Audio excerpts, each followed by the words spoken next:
Bonsoir à tous, j'espère que vous vous portez bien. Je suis encore très heureux de vous retrouver ce soir pour une nouvelle vidéo. Et aujourd'hui, nous allons apprendre énormément sur les dossiers de partage.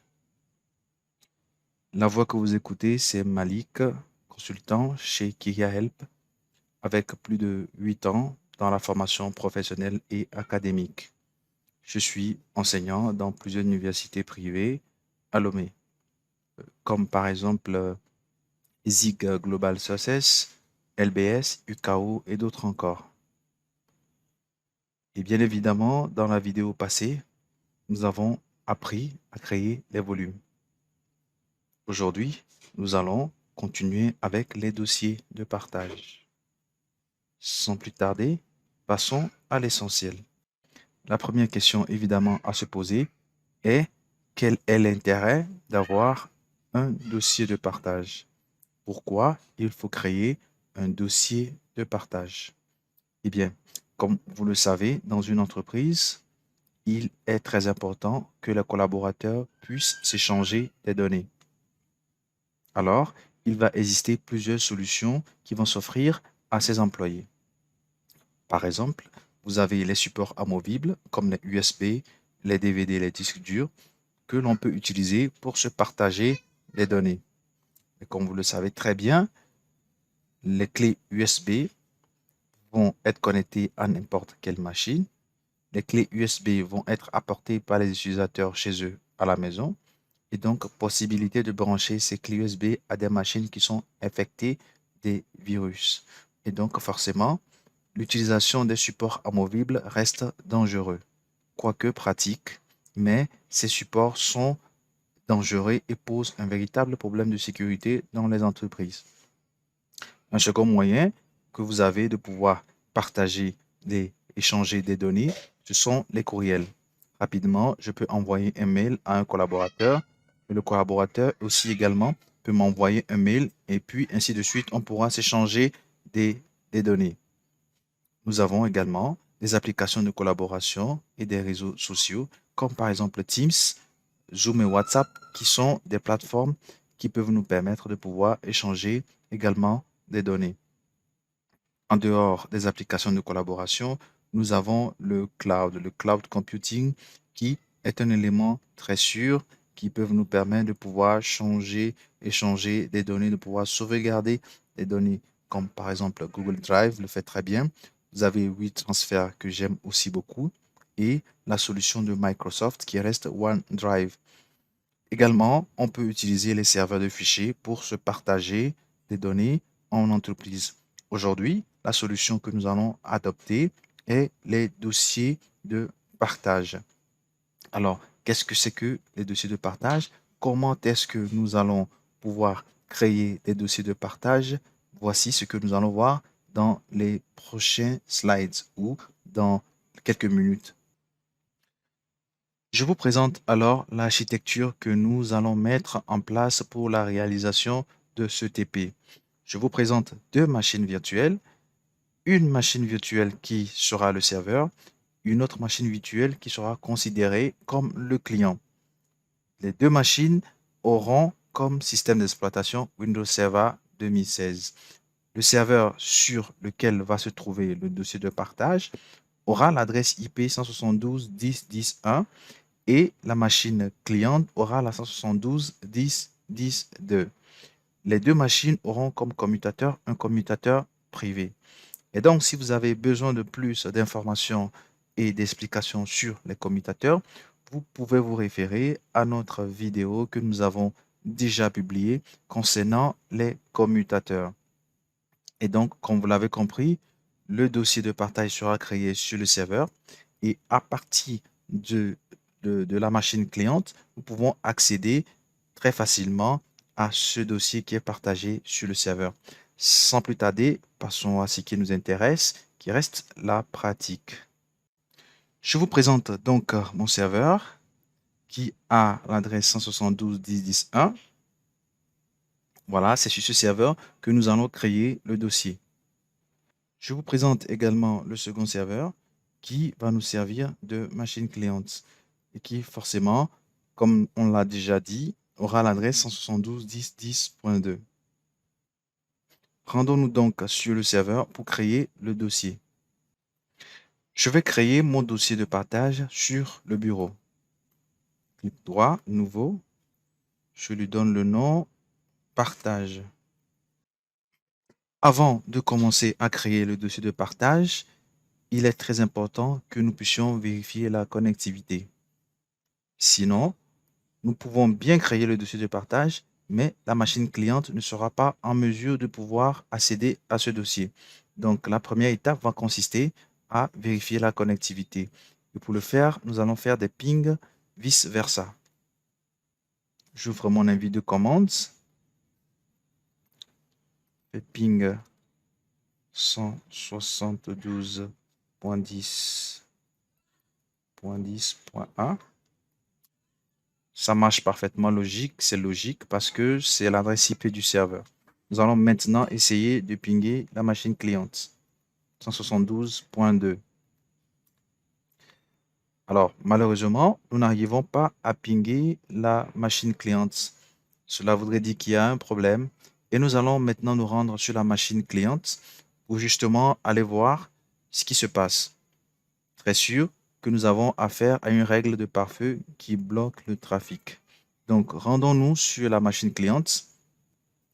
Je vais dans les paramètres du pare-feu. Pare-feu. Nous allons dans les règles de trafic entrant. Nous allons vérifier la règle qui concerne le partage d'imprimantes. Et donc, partage de fichiers et d'imprimantes. Trafic entrant, ICMP V4 qui est désactivé. Nous allons l'activer, cette règle, et réessayer le ping. Bingo, le ping marche à merveille. Et nous allons faire la même chose à partir de la machine cliente. J'ouvre l'invite de commande, CMD. Je fais un ping vers la 172.10.10.1, qui est l'adresse IP du serveur.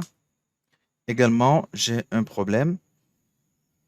Et donc, comme on l'a appris tout à l'heure, je vais adopter la même démarche. Pare-feu. Je vais activer la règle de trafic entrant relative au partage de fichiers d'imprimantes, trafic écho IPv4. Faites attention parce qu'il y a le IPv6 aussi. Nous n'allons activer que le IPv4. Et logiquement, ça devrait marcher. Bien, ça marche à merveille. Donc, le problème de connectivité est résolu. Nous sommes sûrs que les deux machines communiquent parfaitement. Maintenant, nous sommes à l'aise pour pouvoir créer le dossier de partage. Clic droit, nouveau dossier que je vais nommer partage. Bien avant de passer au partage, je voudrais d'abord vous parler des trois types de partage que nous allons essayer de voir dans ce tuto. Premièrement, nous allons faire le partage simple. Ensuite, le partage avancé sans création d'utilisateur. Alors, nous allons donner l'autorisation à toutes les personnes qui auront le lien. Toutes ces personnes pourront se connecter au dossier de partage. Et enfin, nous allons faire une troisième façon de pouvoir partager avec la création des utilisateurs. Donc, seuls ceux qui auront les credentials ou bien le login et le mot de passe de cet utilisateur user 1 et user 2, c'est ceux-là qui auront la possibilité de pouvoir se connecter à notre dossier de partage. Sans plus tarder, allons à la pratique. Passons au partage simple. Faisons un clic droit sur le dossier partage. Propriété. Nous allons dans le menu partager. Partager. Alors, nous allons cliquer sur le bouton partager. Et bien évidemment, il nous demande de choisir l'utilisateur qui va accéder à ce dossier de partage. Donc, nous allons prendre tout le monde, ajouter. nous changeons lecture-écriture. Si nous le laissons à lecture, les utilisateurs qui vont se connecter au dossier de partage ne pourront que lire les informations. S'il s'agit d'un fichier, il ne pourra que lire le contenu de fichier. Il ne pourra pas le modifier. Donc, bien évidemment, avec l'autorisation écriture, comprenons bien qu'il peut effacer, qu'il peut éditer ce fichier. Partager. Oui, activer la découverte de réseau et le partage des fichiers pour tous les réseaux publics. Alors, il nous présente un dossier avec justement un chemin qui nous permet d'avoir accès à ce dossier de partage. Terminé.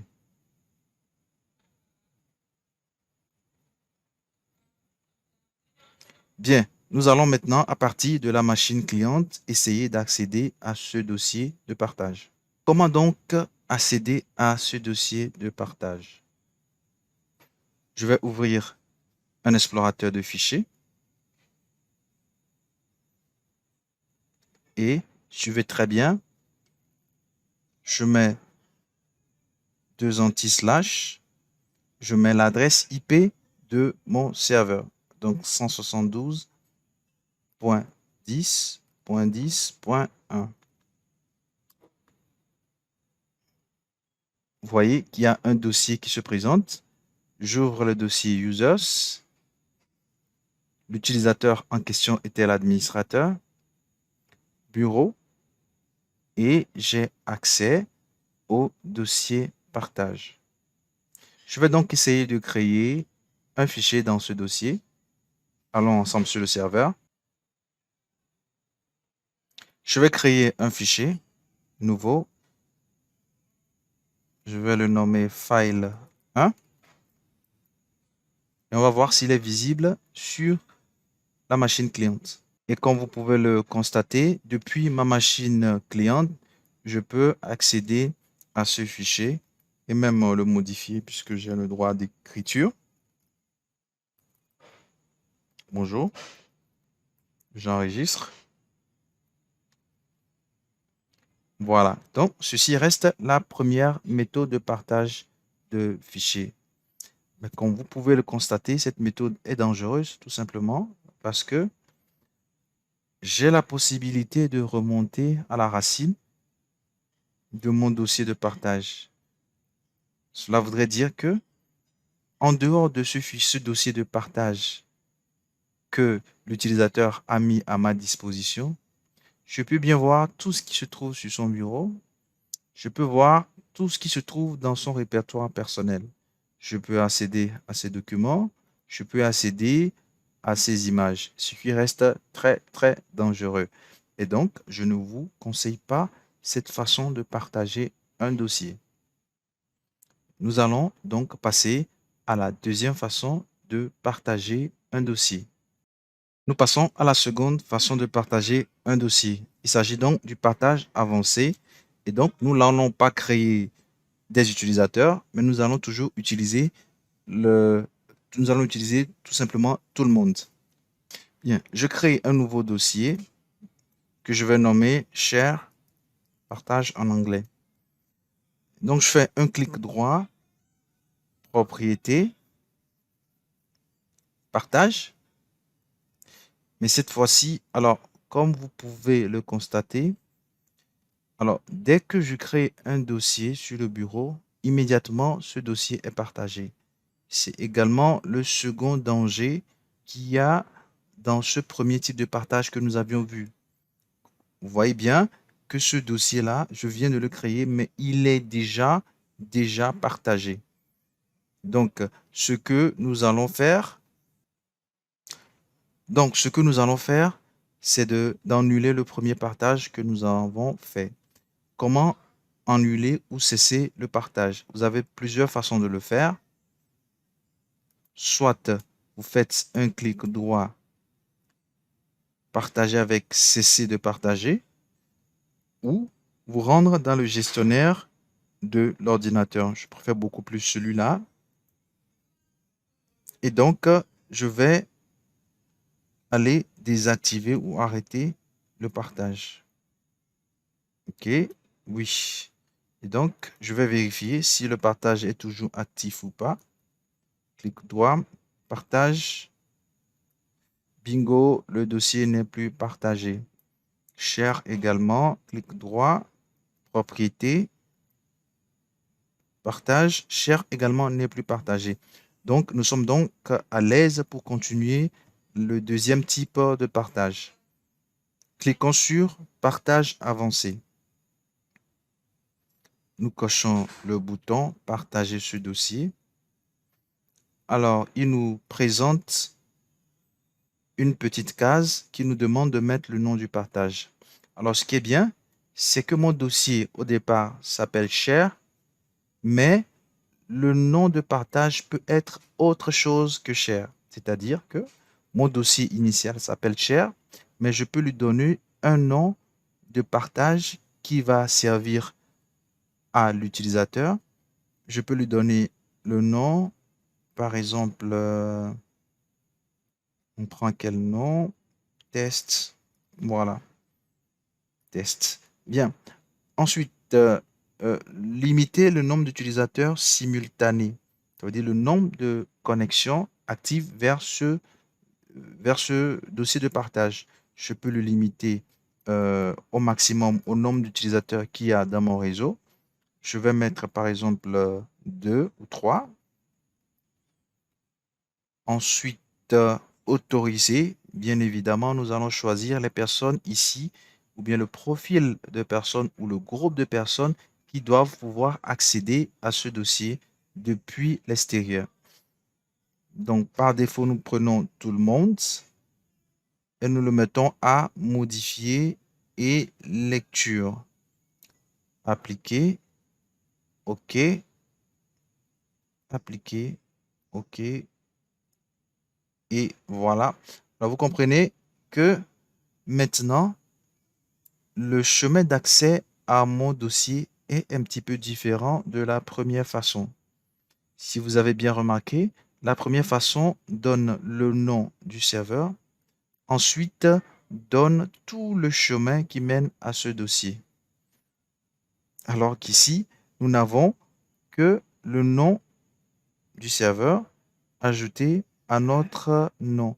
Alors vous remarquez très bien que le nom du dossier n'est plus cher dans le lien de partage, mais plutôt test. Et donc, fermer, et nous allons faire le test justement. Nous ouvrons notre explorateur de fichiers et nous testons. Alors, je rappelle qu'au lieu de l'adresse IP, vous pouvez mettre le nom du serveur, 112.10.10.1. Alors, bingo, mon dossier test apparaît. Voilà mon dossier test. Je peux même créer rapidement un fichier, file1, parce que j'ai donné le droit d'écriture et le droit de lecture à l'utilisateur, tout le monde, c'est-à-dire toutes les personnes qui auront ce lien ont la possibilité donc de se connecter à ce dossier de partage. Voilà, j'ouvre mon dossier share et nous avons le fichier file1 qui est créé.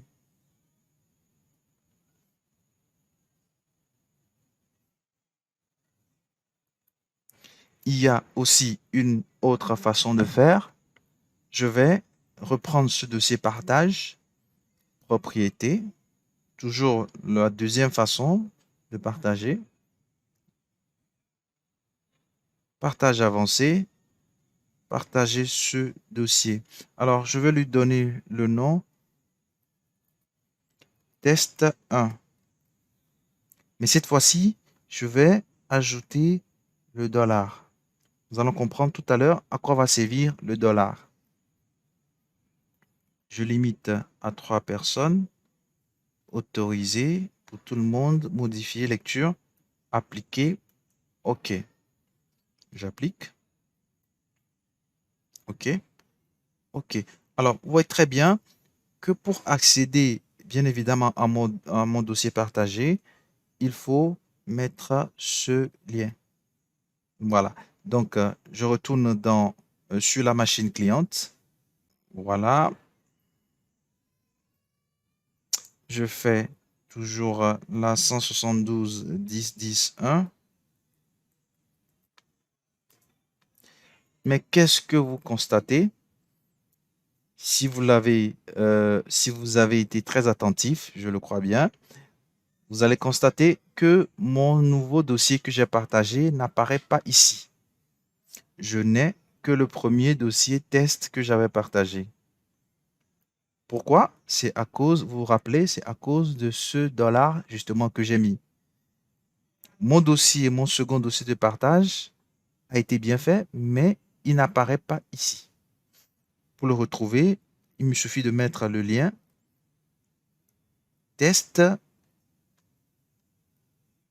1. Quand je fais entrer, ça ne marche pas. J'ajoute le dollar. Très important d'ajouter le dollar. Et bingo, j'ai accès à mon dossier partagé test 1. Alors, quel est l'intérêt du dollar? Le dollar permet tout simplement de pouvoir cacher les dossiers qui sont partagés. J'aime beaucoup l'utiliser parce que sinon, tout le monde qui aura accès à la racine saura qu'il y a tel type de dossiers qui sont partagés. Une façon de le cacher, de pouvoir mettre un dollar à côté du nom de partage. La troisième méthode va consister à créer un dossier de partage avancé avec deux utilisateurs qui vont permettre de pouvoir ouvrir le dossier de partage. Cette troisième méthode sera faite dans une vidéo prochaine, mais pour aujourd'hui, nous allons nous arrêter là. Merci beaucoup de nous avoir suivis et nous vous donnons rendez-vous la semaine prochaine pour de nouvelles vidéos. Si vous avez aimé cette vidéo, likez et partagez. Aujourd'hui, je fais un coucou spécial à l'étudiant Giovanni de NGIS. Bonne soirée, à plus.